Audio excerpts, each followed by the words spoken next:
Welcome to another tutorial on AEM. In this, we are going to be treating the theory of production. Here we are majorly focusing on the calculation, but then there are some basic things you need to understand. So, production is just conversion of input into output. You guys can work out the reading of the note aspects in your own. So I'm just going to be brief with the definitions and everything. So when you are trying to add value, like you are trying to convert a particular set of inputs into output, then that's production. And we have inputs to be factors of production. What are the factors of production? I believe you know them: land, labor, capital, and the entrepreneur. These are the inputs, and we know output is actually what is being produced. So it can be anything. It can be goods like maybe bread, production of bread, generators. Then might be services, maybe going to a spa and the likes. Production function is just an equation, a function that shows the relationship between inputs and output. So production function, that is the output is a function of inputs, is a function of certain inputs. So it's a formula that shows the relationship between inputs and output in production. Okay, and we have types of inputs. We have the variable inputs and we have the fixed inputs. Now variable inputs are those that vary in production, their value change in production, and fixed inputs, they are those that remain constant in and out of production. And variable inputs can be maybe hired labors, cost of purchasing raw materials and the likes. That's variable inputs. Maybe raw materials like fertilizers, they are not, and these ones, they are always incurred in every production. Variable inputs are always incurred in every production year. For fixed inputs, you incur it once and it lasts like forever. Well, forever, we can just put it in quotes, forever. It lasts forever.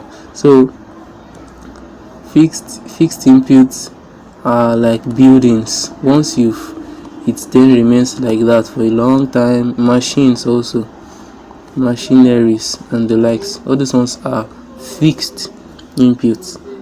Short-run period is a period in which one input in the factors of production, one of them varies. And for short-run period, law of diminishing marginal return applies.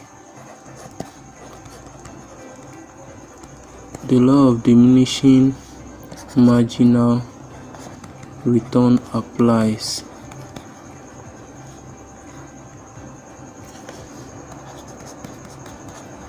It applies here, but in the long run period, all inputs varies, and law of return to scale applies here. The law of return to scale applies here. Let's try to explain for short period. I've already mentioned it that in the short period, one input varies, and law of diminishing marginal return applies. There's that law of diminishing marginal return. Law of diminishing marginal return. It can also be called law of variable proportion. Now these are things you guys should take note of because sometimes they come as OBJ questions. Law of diminishing marginal return is also known as law of variable proportion, or or law of variable proportion is also known as law of diminishing marginal return.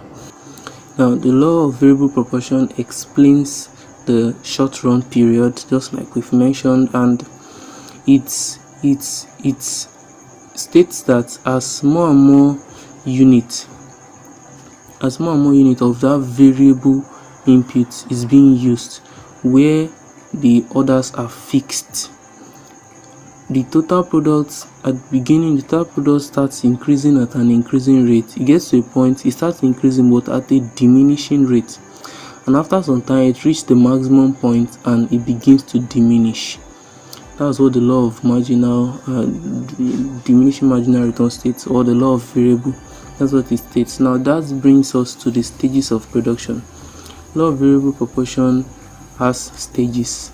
The short run period has stages. We have the stage 1, we have the stage 2, and we have the stage 3. The stage 1 is the stage where the total product increases at an increasing rate. That's the increasing return. Now, it increases at an increasing rate. Now it gets to a point. Let me draw this thing better. Sorry, let me draw it better.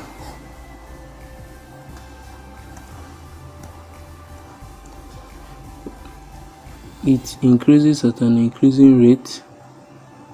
Now after some time it begins to increase but at a decreasing rate. Now it gets to a maximum point, then it begins to fall. Yes, then it begins to fall. Exactly like this. At this point it is increasing but at an increasing rate. That is the first stage of production, stage 1. Then at this point it is increasing but at a decreasing rate. The slope is getting gentle here. It's not as steep as this one, so it is increasing but at a decreasing rate. This is stage 2. Then at stage 3 of production, it is decreasing. This is the increasing return, decreasing return, the negative return to scale.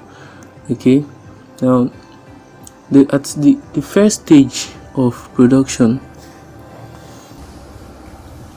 this is the total product. This is the TP. We can see that in the first stage of production, total product still increases. This is the stage 1, this is the stage 2, this is the stage 3. This is the TP. Now what happens to the MP? What happens to MP? Using another color for MP. Okay, let's take MP as blue. Now MP, you realize that in the first stage, when the TP is increasing at an increasing rate, you realize that MP goes up, MP increases, but after it gets to the end of stage 1, then it begins to decrease, and at the end of stage 2, it exactly touches the 0 mark, then it goes negative at the 0 mark. That's the MP. Now what happens to AP? What happens to AP? You'd realize that AP at the first stage of production is below MP. Now then it meets MP at the end of stage 1, then it starts going above MP and it's tending towards 0 but not reaching 0. It tends towards 0 but it won't reach 0. It will just continue tending towards 0. Okay, now what are the things that we should note here, because they do ask question very well based on what we have here. Now in stage 1, you can see that TP increases at an increasing rate, okay. Now what happens to MP? MP also increases, and we can see that MP is greater than AP. MP is greater than AP. Now MP equals AP at the end of stage 1. I hope these are things we can see. TP increases. This is it. It is very steep. Okay, and we can see that MP also increase. This is MP. It is also increasing. It's also going up. Okay, and AP, you can see MP. This is MP. It is above AP on the graph. That's for the this one. Now we can see that at this point here, at the end of stage 1, MP equals AP. You can see it here. Okay, and yes, that's it. Now let's go to stage 2. In stage 2 of production,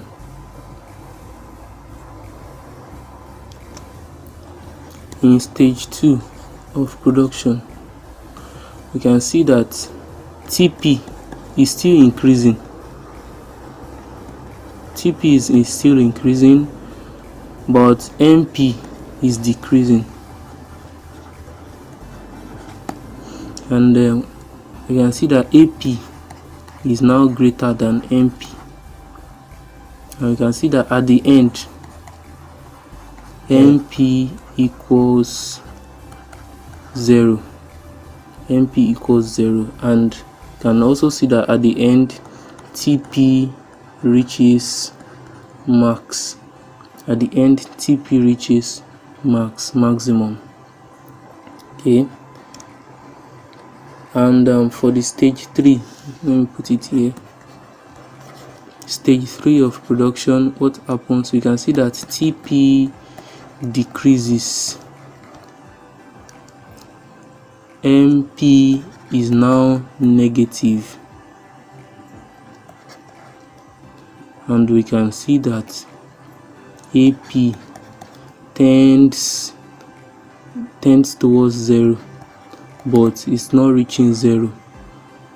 AP tends towards 0, it's not reaching 0, and AP is still greater than MP. Okay, these are things you guys should always keep all of them at fingers, because question can just come at the end of stage 1. What happens to TP? In stage 2, is TP greater? Is AP greater than MP? No, those are the kind of questions that come from this place. Now, okay, I believe this one is well understood. Another question can come: at what point, in what stage is a firm making its maximum profit? At what stage? Let's go back to the chart. At what stage is a firm making its maximum profit here?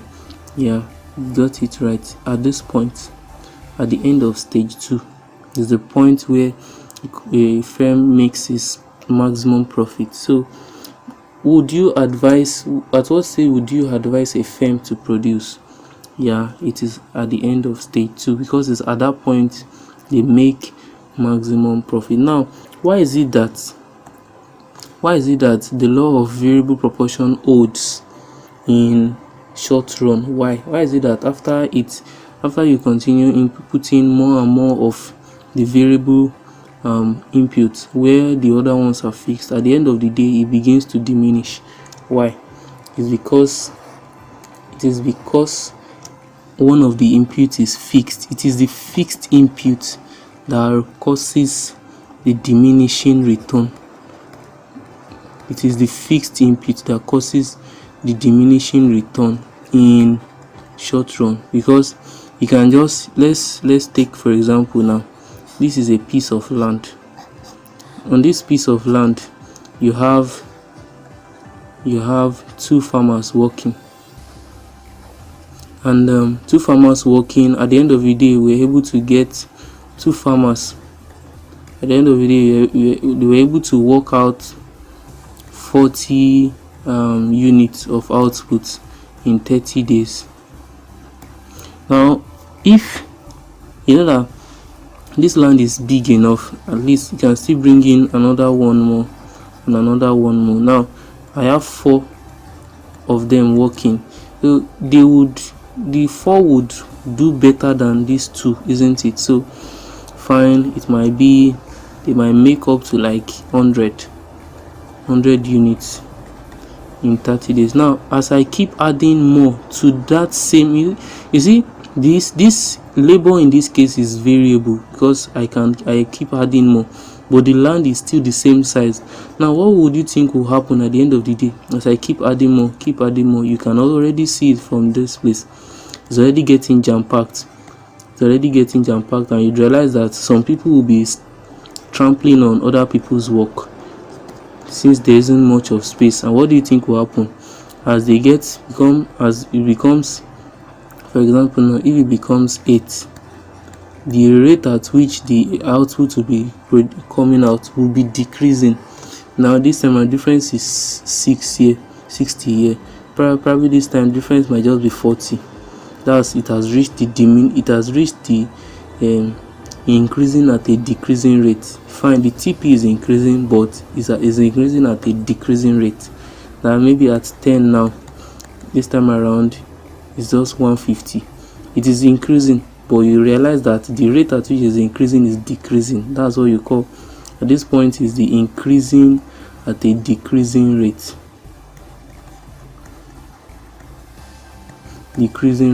Don't mind my writing. This point is increasing at an increasing rate. This one is increasing at a decreasing rate. But by the time it now gets to like 11, probably there's no difference again. So at this point it has reached maximum. It putting any more would now start to make it decrease. Now this is now the negative return. So it's as a result of the fact that there is a fixed variable. That is why there is a diminishing return, in case you get it as a question. For the long run period, it is the return to scale that works here. Return to scale, and I believe we will still explain it later in the course of this tutorial. Probably later in the course we'll explain it. And so in the long run period, all input varies. We've already mentioned that. Now there are types of return to scale for the long run period, and then we have the increasing return to scale, we have the decreasing return to scale, we have the constant return to scale. Now the increasing return to scale,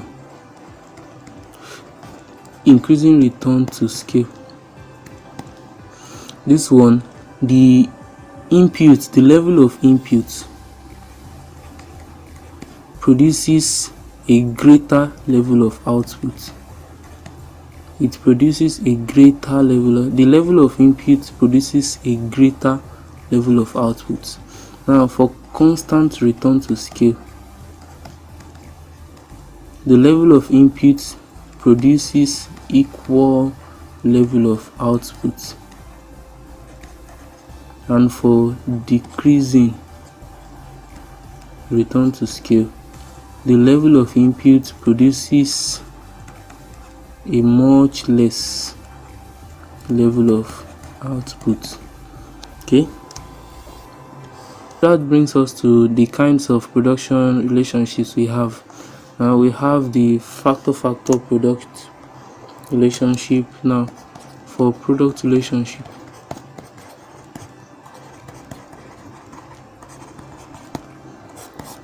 we have the factor product relationship, we have the factor product relationship, and we have the product relationship.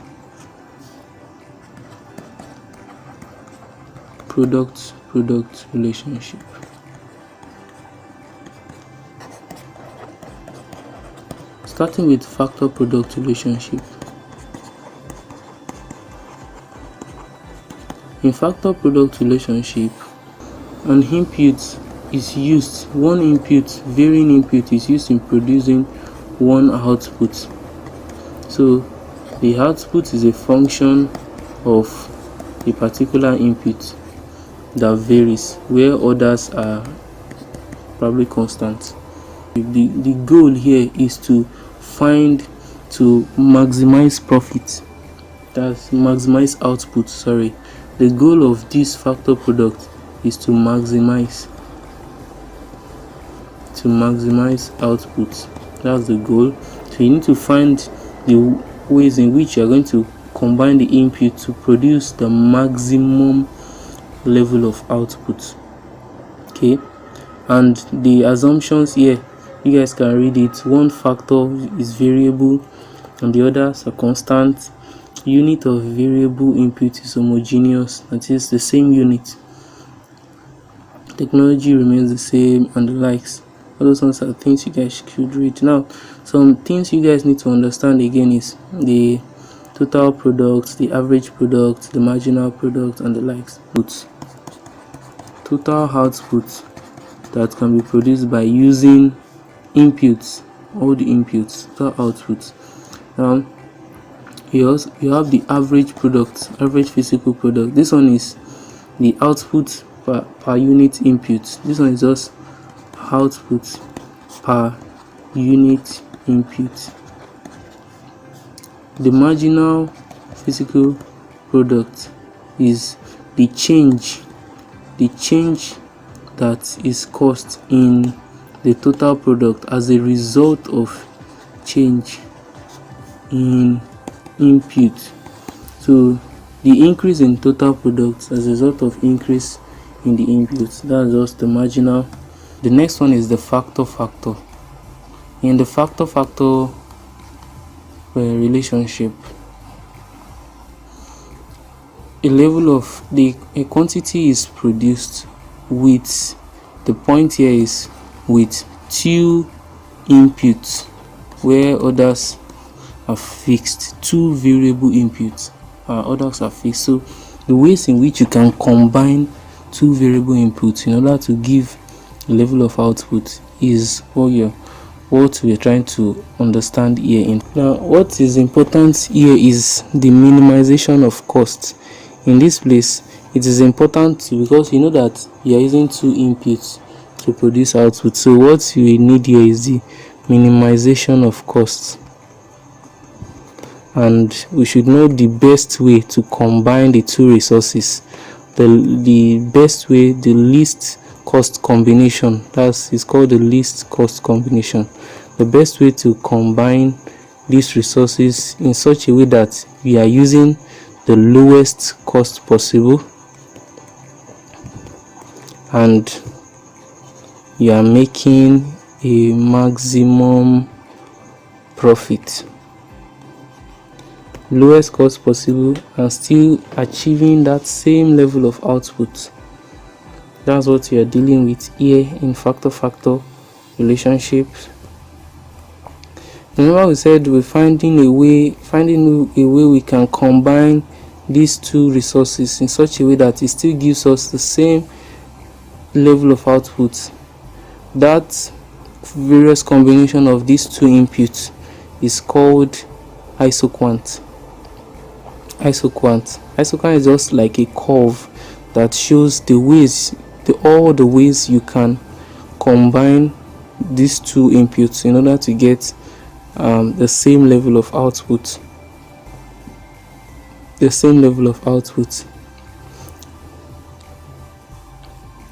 And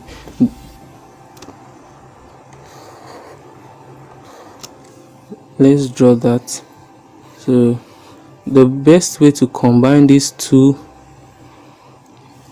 so this curve is called Isoquant, and it shows the ways with which you can combine these two inputs, x1, x2. It shows the various ways which you can combine these two inputs but still giving the same level of output.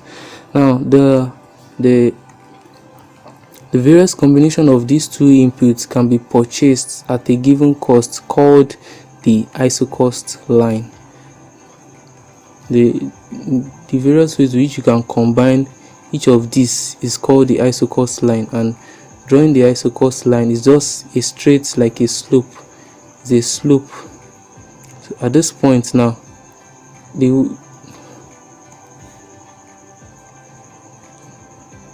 drawing it at this is the isocost line for this point. You have for other points like that. Now the various ways with which, now this is the isocost line, the various ways with which you can purchase along this curve is represented by this isocost line. And this space, we're still going to get there. This point here is the point where you're using the lowest cost possible to still get the same level of output, the same level of output, same level of satisfaction. Okay, now we need to understand that this isocost line, it slopes downward, just like demand. It slopes downward. You can see that it goes downward like this. It slopes downward, and it is convex to the origin. It has, you see the way it goes like this,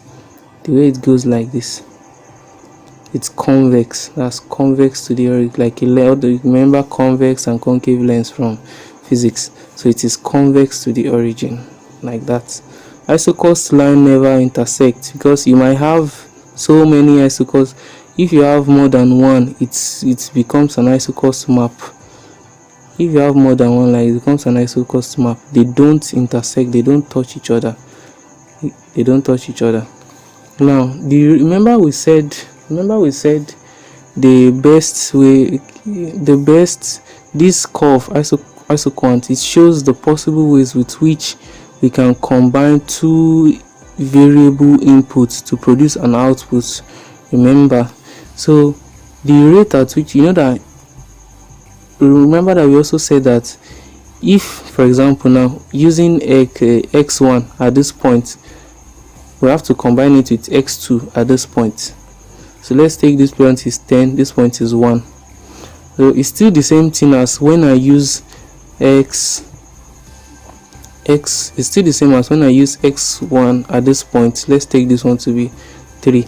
It's still the same thing as when I use x point at this one, and x2 at this point, 3. This one is 10 to 1, this one is 3 to 3. It's still the same as when I use this. Now when you are trying to, because you see that in order for us to still achieve the same level of output, you have to substitute one for another. So that means if I'm moving down here on this slope, that means I have to remove some of x1 and add some of x2 in order to still achieve this point.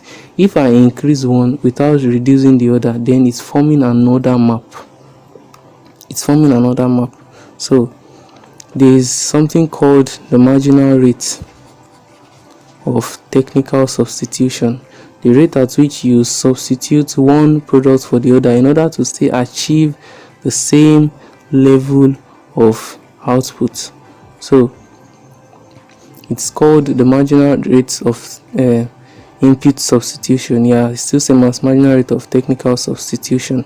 So the marginal rate of technical substitution is rate at which one input substitutes for another at any point on the isoquant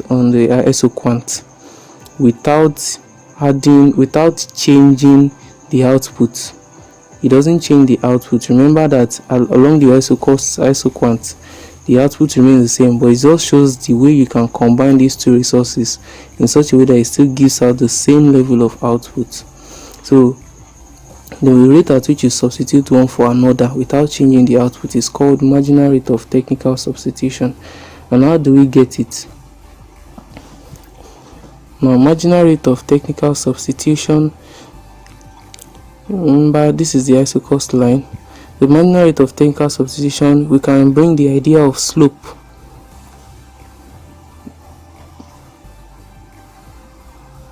So we can bring the idea of slope here.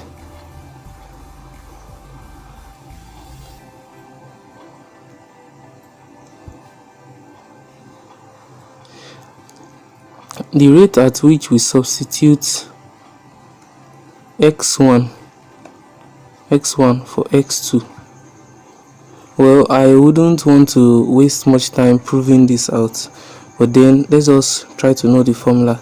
The marginal rate of technical substitution x1 for x2 is same as marginal physical product for x1 all over marginal physical product for x2 being same as the slope, that is change in x2 as a result of change in x1.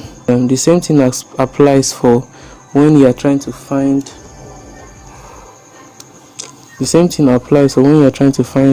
the marginal rate of technical substitution x2 for x1. It then becomes MPP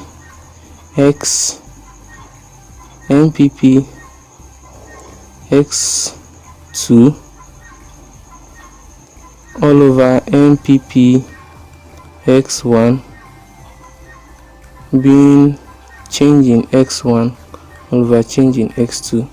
So I want you guys to remember this formula because it will be very useful. So remember, Isoquant line is just a line that shows the attached value to the combination of the inputs. Remember, it attached costs to the value combination of the inputs. So at this point, let me draw the Isoquant line. The Isoquant line touches it like this. Yeah, so at this point, this is the cost at this point, this is the cost at this point. We are still achieving the same level of output, but for this point of the Isoquant, this is the level of cost. This is the cost that it's attached to it, and for this point, this is the cost attached to it on both sides, x1 and x2. This is the level of cost attached to it. So this is the line that shows the cost with which each of these inputs, the combination of this input would produce. Then the combination of this input should incur the cost, the level of cost that the combination of this input here would have to be incurred from the combination. The Isoquant line shows the cost that will be incurred from the combination of this level of input at this point, the cost that will be incurred. So I remember I said the point where, because all the point of all this is for us to minimize cost and still achieve the same maximum output. So the least cost combination, the point where we are making the maximum use of maximum output with the minimum cost possible, is this point where the Isoquant line touches the Isoquant. At this point is the optimization point for the curve, and it is called the least cost criterion or the least cost combination. Okay, and the least cost combination is our inputs combination along the Isoquant that can be purchased with the least cost possible. That input along the Isoquant that can be purchased with the least cost possible. So guys, that's basically it, and I'm going to stop here. In the next video, we're going to be treating the questions in that your lecture notes. We're going to be treating the questions. Thank you very much. I remain Alas in the Faith. Bye.